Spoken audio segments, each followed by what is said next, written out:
Stu again from Plan Manage Assist, and today I've got with me Ben. Now, Ben, we're going to talk about a couple of different things, but welcome to the podcast. Thanks for having me. Appreciate you coming along. So I want to talk more about your own story as well, because I think that your own story will resonate really well with participants, their families, and support coordinators that may be facing a tough time. Yeah, we had an issue, my sister and I, with my mother. My mum's 79 now, in pretty good health, relatively speaking. But a few years ago, she started to have a number of sort of disparate conditions that on their own weren't problematic, but there were a number of them, and they were starting to kind of get her down in that.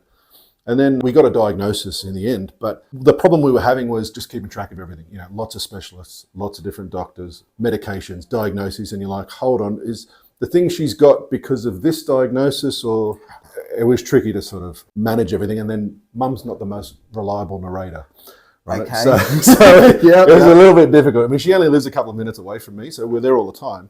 But it was difficult to kind of get a handle on what was what. Yeah, and that can make it really difficult for any family. And it's not even an NDIS specific thing. Absolutely. This is just a general health and well-being for our parents and our families. Yeah.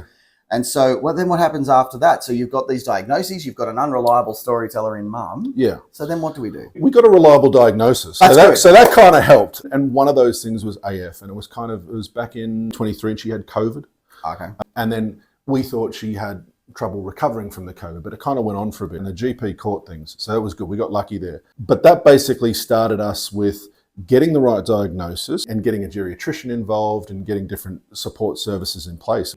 We came across, I think it was a Commonwealth Aged Care program, and they said, look, get that on board. You can get some services to come around and help mum with a few different things. And we paid for those at the time because she didn't have the government side of things kicking in. But they said, look, apply for, I believe it's Aged Care 3, Level 3 program, so you can get some additional funding. But they said, apply for it now because it takes ages to kick in. Okay. So at that stage, that process was pretty simple. We had a provider come, they organised different services for mum. It was all pretty good. It took about 12 months for that level 3 approval, which coincided with a hospital visit for mum as she went downhill on something. So the timing of it kind of worked out pretty well. And then we went through the process of finding a local provider who can manage these other services. And that was initially daunting.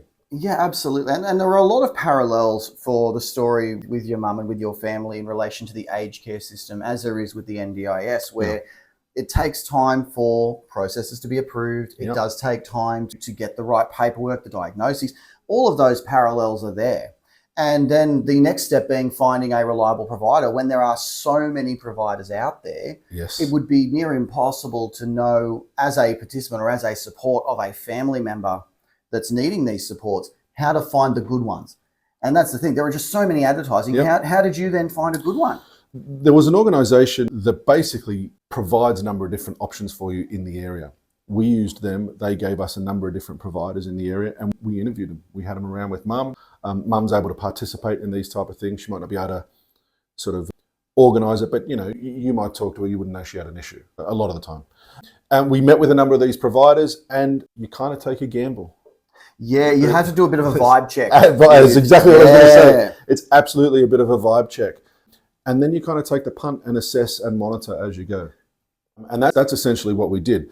The provider handles all the paperwork side of it from there. We have to sign a number of things, but these documents are large. There's 60, 70 pages that you've got to look at. There's no hope that mum would be able to manage this on her own. So I don't know how, let alone in NDIS, if there's other issues, but just in aged care, I don't know how you navigate that unless you have someone helping out. Well, and that's where a lot of the time you would have support coordinators supporting in that space with the NDIS as well. There would be that element of that, but finding them. Exactly, yes. And even that's finding exactly them, that's right, because there are a lot of support coordinators out there. Let's be real, there are some fantastic ones. And the same with the aged care sector. There are some fantastic providers.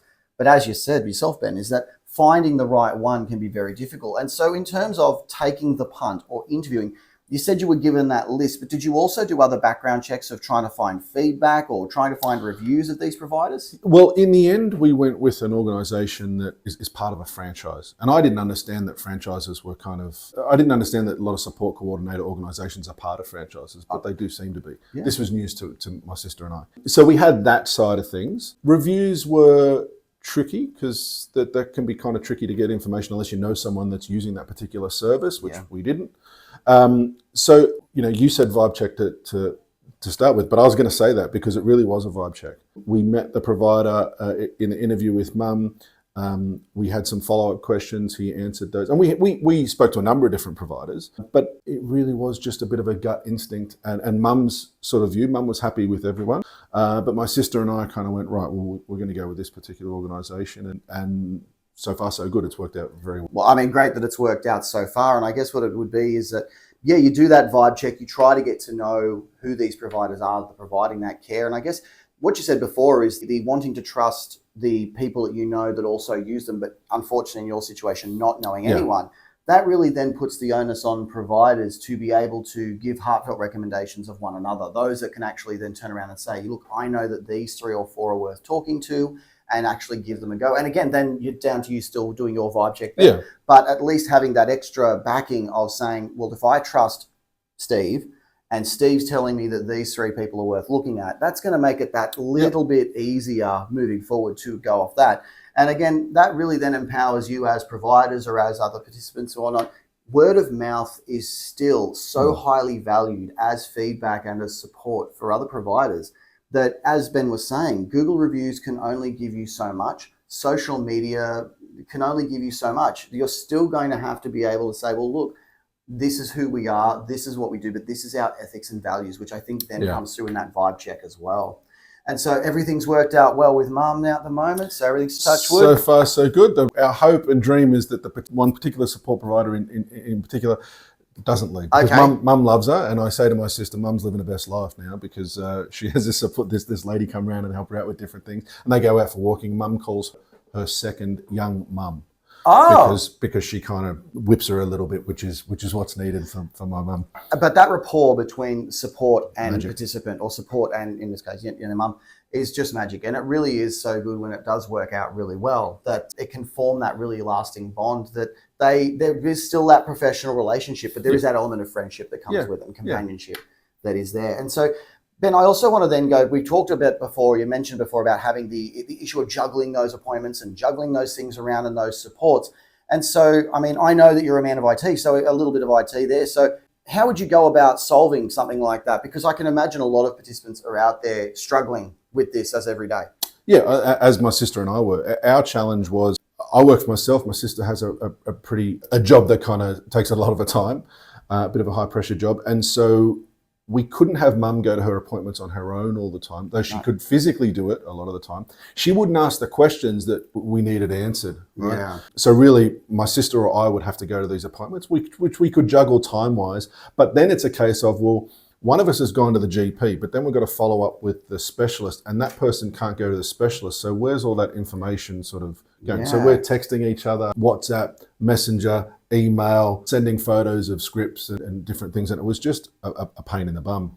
And so being in the IT side of it, I went, well, there's a way we can manage this. There has to be. Looked online. There wasn't really anything that, people were saying you can just use Google Docs and Google Calendar and things like that. But it doesn't really cater to what we needed. So we ended up building a system, which was just for my sister and I, to basically manage those type of things. So, here are the diagnoses she's got. Here's the doctor or the specialist that's done that diagnosis. Here's the medication associated to that diagnosis. And then just a list of all her specialists, all her GPs, test results, referrals, just having it all in that one secure place so that, when she has to go to hospital and they go, what medication's she on? They have not accurate information. So they only have the information that's on the last exit, the last, what's the word for discharge? That? Last discharge. Yeah, the last discharge. And so they're bringing up, is she still on this? No. Is she still on that? What are her medications? You can just bring it up and it's accurate because you're adding the information in there. I guess in a way, Ben, what it sounds like is, from a provider's point of view, is it actually almost sounds like case management software, but for the end user. Exactly. It allows you to add things that are in between doctor visits as well. So there might be just an event that takes place, which, yes, you would log an event if you're a support worker. Yeah, absolutely. But you can do that as a family member. So so then when you go to the doctors, you go, hold on, but 3 weeks ago, this thing happened or whatever. But in working with support providers now, we actually link the two. So your support provider can come in, see that information that the family's added, that all the test results, they get an accurate, up-to-date version of what's happened, and then they can add their own case notes on their back end as well. Oh, cool. So it actually syncs the two together. So it allows them to have, okay, cool. And so I mean, we've talked about this great idea, but I mean, you've said you've built it. Is it available for other people to have a look at? Only recently, yes. So it's called familymembercare.com. And if you're a participant or someone like in aged care or a participant in NDIS, you or your family members can get that. And so you can have as many carers on board with that as like. So my sister and I are a carer and my mum is the care recipient. If you then have a provider, the provider can join on as a partner as well. Absolutely. And look, even if this isn't something that is necessarily going to be funded by the NDIS directly, I imagine that having this as an ongoing sort of subscription would be probably fairly low cost to manage for a lot of families. Yeah, I mean, basically it starts at $9.95 a month and you get annual discounts and there's other features and things like that. But you can add different carers and messages and things like that. But so it's pretty low cost. Yes, I mean, and that's the thing is that even if it doesn't necessarily end up being funded by NDIS or through the aged care system, if it's small enough to be managed by families, that might be something they might like to just sort of put together and just sort of get it done. Because if it's going to make care easier to manage, then it's worth having a look at. It's one of those things like, mum had to go to hospital in June of last year, so 6 months ago. And we just had all the information there. So it was really easy to just be able to list it off and tell them what she had, what she didn't have. When you're in the thick of it, if something serious goes wrong and you're scrambling for information, it's diabolical.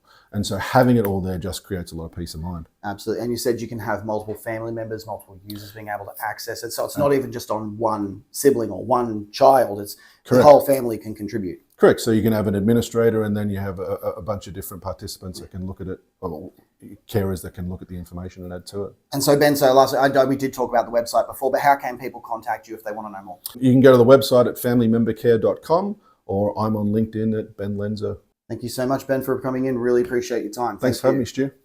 Thank you.